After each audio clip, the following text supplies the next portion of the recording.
গো, তুমি এখনো ঘুমাচ্ছ? ওঠো। আর একটু ঘুমাই না। ডাকাডাকি করো না তো। আর ঘুমানো লাগবে না। প্রায় আধ ঘন্টা আগে ডেকে আমি রান্নাঘরে গেলাম। তোমার ঘুম ভাঙার এখনো কোনো নাম গন্ধ নেই। একটা মানুষ কিভাবে এত ঘুম কাতুরে হতে পারে? দাঁড়াও দাঁড়াও, উঠছি। বলি, কাজ কাম শিখিয়ে তুলে ঘুমালে কাজে যাবে কখন? ভূতে কি তোমাকে কাজ করে নিয়ে এসে খাওয়াবে? হ্যাঁ, ভূতেই কাজ করে খাওয়াবে। তুমি কানের কাছে এত ফ্যাচর ফ্যাচর করো না তো, শান্তিতে একটু ঘুমাতে দাও। কি? আমি ফ্যাচর ফ্যাচর করি? আমি তোমাকে শান্তিতে ঘুমাতে দিই না? ওগো, এই কথা শোনার আগে আমার মরণ হলো না কেন? ওর ছাতার মাথা, ঘুমাবই না আর। আপদ একটা। আমি এখন আপদ হয়ে গেছি? আপদ নয় তো কি? ষাঁড়ের মতো এত ডাকাডাকির কি আছে? হ্যাঁ, রান্না হয়ে গিয়েছে। ভাতগুলো খেয়ে আমাকে উদ্ধার করো। আমাকে কাজে বেরোতে হবে। মানুষ আমাকে চেহারা দেখে টাকা দেয় না, কাজ করা লাগে। কি আমার কাজের মানুষ রে? অকর্মা ঢেঁকি একটা। আমি অকর্মা ঢেকি, আর তুমি কি করো? তো অন্যের জুতো পালিশ, তার আবার বড় বড় কথা। হয়েছে হয়েছে, তোমার সাথে কথায় আমি পেরে উঠবো না। খাবার দাও, খেয়ে কাজে চলে যাই। উঠে এসো, আমি খাবার বেড়ে রেখেছি। ভালো করেছো। আমি সব সময় ভালো কাজই করি। সেটা তো দেখতেই পাচ্ছি। কিছু বললে তুমি? না না, কিছু বলিনি তো।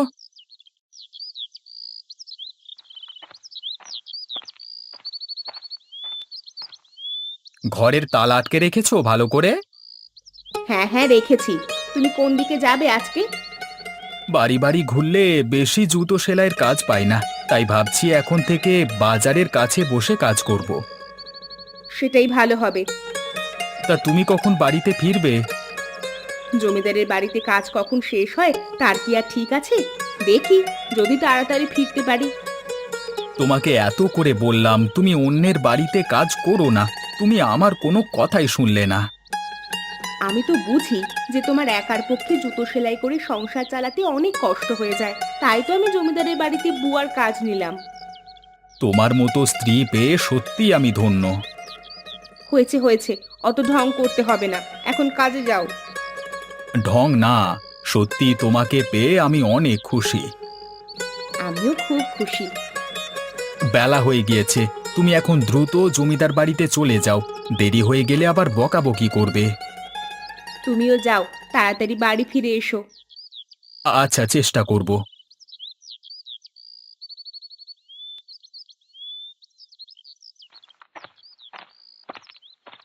কিরে হামিদা, তোর আসতে এত দেরি হলো কেন? মানে, বাড়ি থেকে আসতে আসতেই দেরি হয়ে গেল। ইয়ে মানে কি? কাজ না করলে কি তোকে চেহারা দেখে পয়সা দেব? আর এমন হবে না।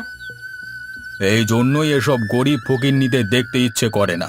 দেরির দেরি করছে, এখন এসে আবার নানান বাহানা বানাচ্ছে। বাড়িতে রান্না করে স্বামীকে খাওয়াতেই দেরি হয়ে। ও, তোর বাড়িতে রান্না করে ভাত খেয়ে এসেছিস, এখন আমরা কি হাওয়া খেয়ে থাকবো? আমি এক্ষুনি রান্না বসিয়ে দিচ্ছি। গিন্নি, গিন্নি, এদিকে আসো তো।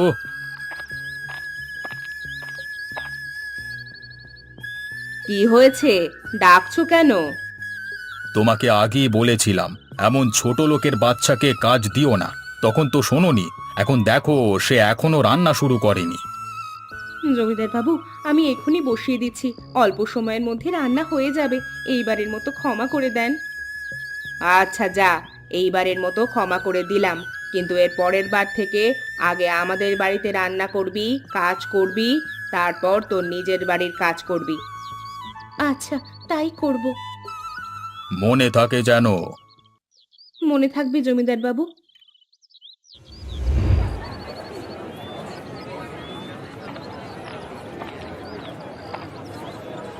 জুতো পালিশ করবেন? জুতো পালিশ পুরনো জুতো পালিশ করে নতুনের মতো বানান।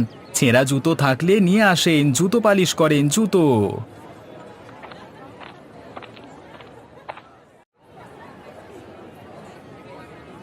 এই মুচি, দেখ তো, আমার জুতোটায় কাদা লেগে গিয়েছে, পরিষ্কার করে দে তো।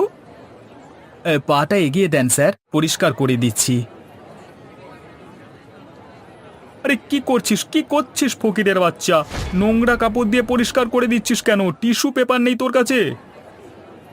না স্যার, আমার কাছে টিস্যু পেপার নেই। কাকে কি বলি আমি? তুই তো কখনো টিস্যু পেপার চোখেই দেখিসনি। এনে ধর, এই টিস্যু দিয়ে জুতোটা পরিষ্কার করে দে।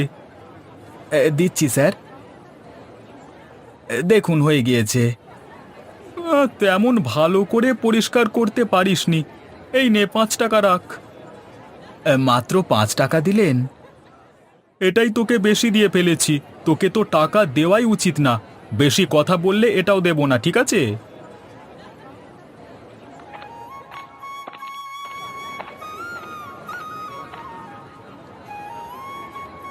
ভাই, ব্যবসা কেমন চলে আপনার? এই তো কোনো রকম চলে যাচ্ছে। কাস্টমার কি আসে জুতো সেলাই করতে? অল্প মানুষই আসে। এখন তো মানুষ আর সেলাই করা জুতো পরতে চায় না। ছিঁড়ে গেলেই নতুন জুতো কিনে নেয়। তা আপনি কি নিয়ে এসেছেন ভাই? আর বলেন না ভাই, আমার ছোট মেয়েটা খেলতে গিয়ে জুতোটা ছিঁড়ে ফেলেছে। সেটাই সেলাই করতে নিয়ে আসলাম। দেখেন তো সেলাই করা যাবে কি না। যাবে, তবে একটু সময় লাগবে।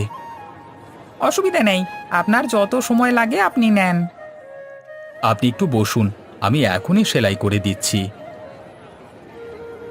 হয়ে গেছে আপনার জুতো সেলাই করা। দেখি। বাহ, সুন্দর হয়েছে তো। তা কত টাকা দিতে হবে আপনাকে? 10 টাকা দেন, ফিতাসহ লাগিয়ে দিয়েছি। আচ্ছা, এই নেন। আজকে আসি তাহলে, কেমন? আবার আসবেন। হামিদা, আমার জন্য এক গ্লাস ঠান্ডা পানি নিয়ে আয় তো। নিয়ে আসছি জমিদার বাবু।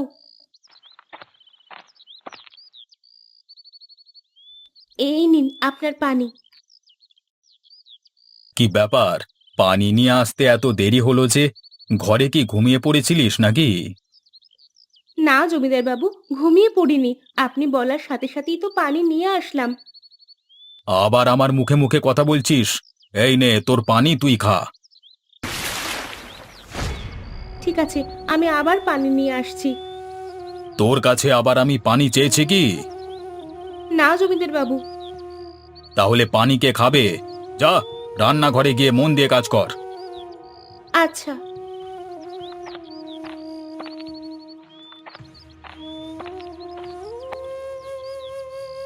কি রে হামিদা, পাতিলগুলো এখনো পরিষ্কার করিসনি কেন? তুই কি আমাদের নোংরা পাতিলে রান্না করে খাওয়াবি? না, আমি তো জমিদার বাবুকে পানি দিতে গিয়েছিলাম, তাই বাসন মাজতে দেরি হয়ে গিয়েছে। আবার মুখে মুখে কথা বলছিস? তোরে কিছু বলি না দেখে? আমি জলদি করে সব কাজ শেষ করছি। তাই কর, না হলে তোর কপালে আরো দুঃখ আছে।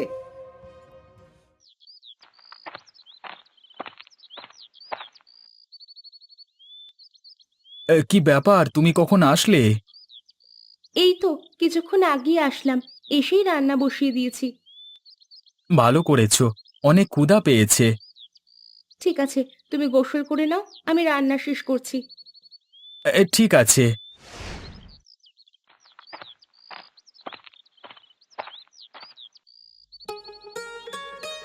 কই, তোমার এখনো রান্না শেষ হয়নি?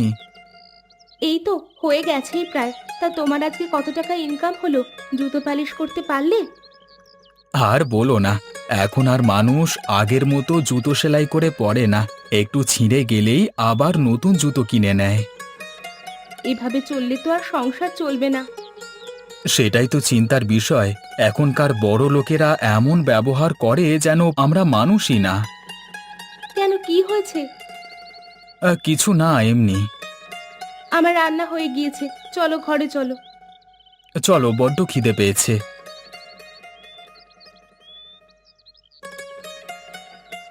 তুমি খাটে বসো, আমি খাবার বেড়ে দিচ্ছি। আচ্ছা।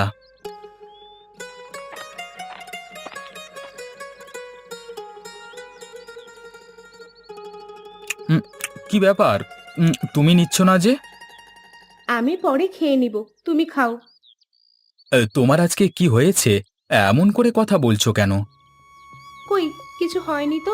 কেমন করে কথা বলছি আমি? দেখি, আমার দিকে তাকাও তো। এ কি, তোমার চোখে পানি কেন? কি হয়েছে তোমার? কিছু হয়নি। তোমার গালে লাল লাল কিসের দাগ এটা?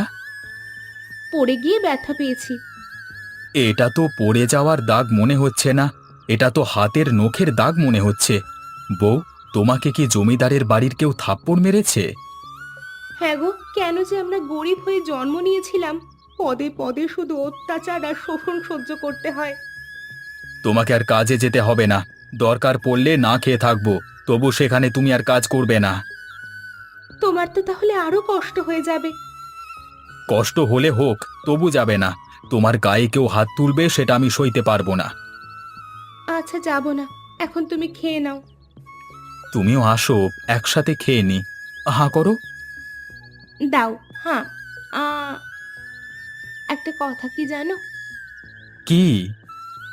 তুমি গরিব হলেও মানুষটা হাজার গুণ ভালো।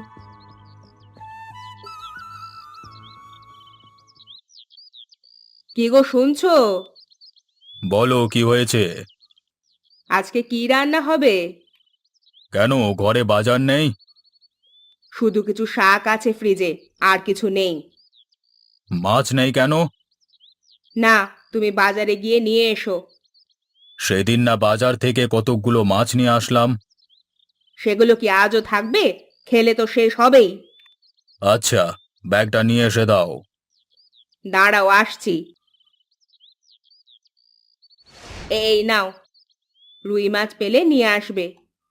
আচ্ছা, ঠিক আছে।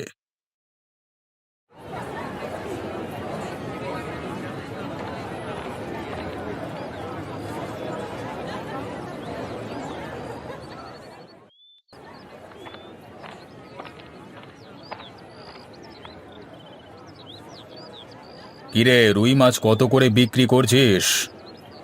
300 টাকা কেজি জমিদার বাবু। কত কেজি দেবো আপনাকে? তোর কাছে কটা রুই মাছ আছে? 1, 2, 3, হ্যাঁ, মোট 5টা রুই মাছ আছে। এক কাজ কর, সবগুলো ব্যাগের ভেতর ভরে দে। সবগুলো কেন নেবেন? তোর কোনো সমস্যা? না না, আমার আবার কিসের সমস্যা হবে? হ্যাঁ, আমারই তো ভালো হবে আরো। বেশি কথা না বলে মাছগুলো ব্যাগে ভরে দে। জমিদার বাবু, টাকা না দিয়ে চলে যাচ্ছেন যে? কিসের টাকা? আপনি মাছ নিলেন, মাছের দাম দেবেন না? ও, মাছের টাকা? আজকে কাছে টাকা নেই বুঝলি, আর একদিন দেব। কি বলেন জমিদার বাবু? এতগুলো মাছ বাকিতে দেব, তাহলে আমার সংসার চলবে কিভাবে? তুই দেখি মুখে মুখে কথা বলছিস, কানের নিচে বসিয়ে দেব কিন্তু। আপনি আমার টাকাটা দিয়ে যান, না হলে মাছ রেখে যান। কি বললি? আমার কাছ থেকে তুই মাছ কেড়ে নিবি? দাঁড়া, আজকে তোর একদিন কি আমার একদিন। আরে আরে জমিদার বাবু, আপনি মাঝিকে মারছেন কেন? তুই সামান্য এক মুচি হয়ে আমাকে জ্ঞান দিচ্ছিস? আমি কি করব না করব তোকে কি বলে করতে হবে? এই, আপনি মাছ নিয়েছেন, তাকে তার দাম দিয়ে দিলেই তো হয়। জমিদার বাবু, আপনি গরিবের পেটে লাথি মারেন না। বউ বাচ্চা নিয়ে না খেতে পেয়ে মারা যাব। তোরা জাহান নামে যা, ছোট লোকের বাচ্চা, আমাকে যেতে দে। জমিদার বাবু, আপনি এটা খুবই অন্যায় করলেন, এর ফল আপনাকে ভোগ করতে হবে।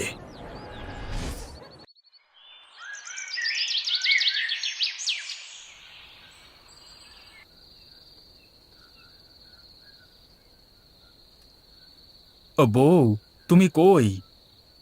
আমি ঘরে আছি, তুমি চলে এসেছো? বাইরে এসো।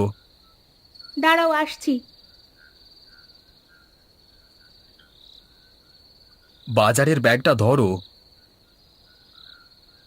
আজকে এত আগেই যে বাড়ি ফিরে আসলে, কিছু হয়েছে নাকি? আজকে মনটা ভীষণ খারাপ। কেন, কি হয়েছে? ভেতরে চলো, বসে বলি। তা বলো, কি হয়েছে? কি কারণে মন খারাপ? আজকে বাজারে হঠাৎ জমিদার বাবু মাছির দোকানের সামনে আসে। তারপর? তারপর দরদাম করে সব রুই মাছ ব্যাগে নিয়ে টাকা না দিয়ে চলে যেতে থাকে।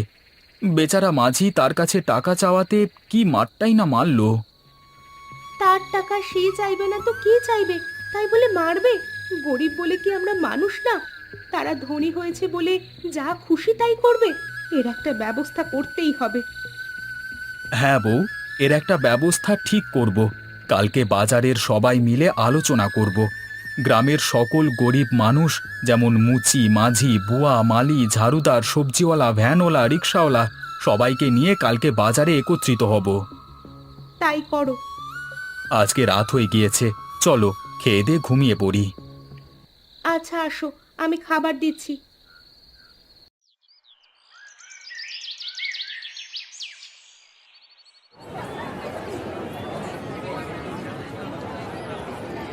আমরা গরিব বলে পদে পদে গ্রামের মানুষ নামের কিছু পশু দ্বারা অত্যাচারিত হচ্ছি। তারা আমাদের মানুষ বলে মনে করে না। আমরা এর একটা সমাধান চাই, যাতে আমরা স্বাধীনভাবে রোজগার করে দুবেলা খেতে পারি। কেউ ক্ষমতা দেখিয়ে সব লুট করে নিয়ে যাবে, এটা আমরা মেনে নেব না। আমরা এসব অন্যায়ের বিরুদ্ধে প্রতিবাদ করব। আপনারা কি বলেন? হ্যাঁ হ্যাঁ, আমরা আপনাদের সাথে আছি। এই অন্যায়ের সঠিক বিচার নিশ্চিত করতে হবে। আমরা আর কোনো জমিদারের মতো মানুষ কিংবা ধনী যারা টাকার অহংকার করে তাদের কোনো কাজ করব না, কোনো কাজ করব না আজ থেকে। আমরা তাদের কাছে মাছও বিক্রি করব না, দোকানপাট তাদের জন্য বন্ধ, যাতে তারা নিজের কাজ নিজে করে বুঝতে পারে খেটে খেতে কত কষ্ট। আমরা বাঁচতে চাই, কারোর দ্বারা অপমানিত লাঞ্ছিত হতে চাই না। হ্যাঁ হ্যাঁ, আমরা সবাই এটা চাই। গিন্নি, এক গ্লাস পানি নিয়ে এসো তো। আমি পারবো না। হামিদা কোথায়? তাকে দিয়ে পাঠাও। সে কয়েকদিন ধরে কাজে আসে না, সে আর আমাদের এখানে কাজ করবে না। তুমি নিয়ে এসে দাও তাহলে। আমি পারবো না। সকাল থেকে রান্না বান্না থেকে শুরু করে বাসন মাজা, জামা কাপড় পরিষ্কার করা, ঘর মোছা, এত কাজ করতে করতে আমার হাত ব্যথা হয়ে গিয়েছে। আমি কখনো এত কাজ করেছি? আমার গরম পানি করেছো? না, নিজের কাজ নিজে করো। আমি কি তাহলে আজকে গোসল করব না? তুমিই ভালো জানো। কি রান্না করছো আজকে? ঘরে কোনো বাজার নেই, তাই রান্না হয়নি। কাউকে দিয়ে বাজার করিয়ে নিয়ে আসলেই তো হতো। পাঠিয়েছিলাম, বাজার সব বন্ধ। তুমিই যাও। বুঝেছি, আমাকেই যেতে হবে।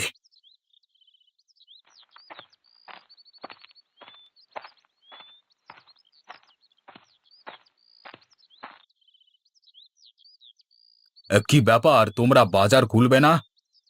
আমরা আপনাদের কোনো কাজ করব না, আপনাদের অন্যায় মেনে নেব না আর।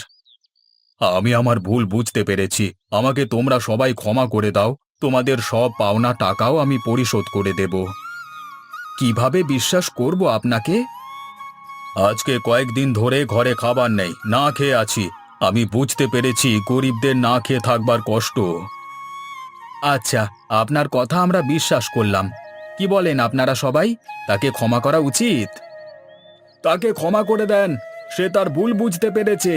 এই গ্রাম যেমন ধনীদের তেমনই গরিবদের। এখানে সবাই আমরা একজন আরেকজনের পরিপূরক। সবাই এই কথাটা যত তাড়াতাড়ি বুঝবে ততই মঙ্গল।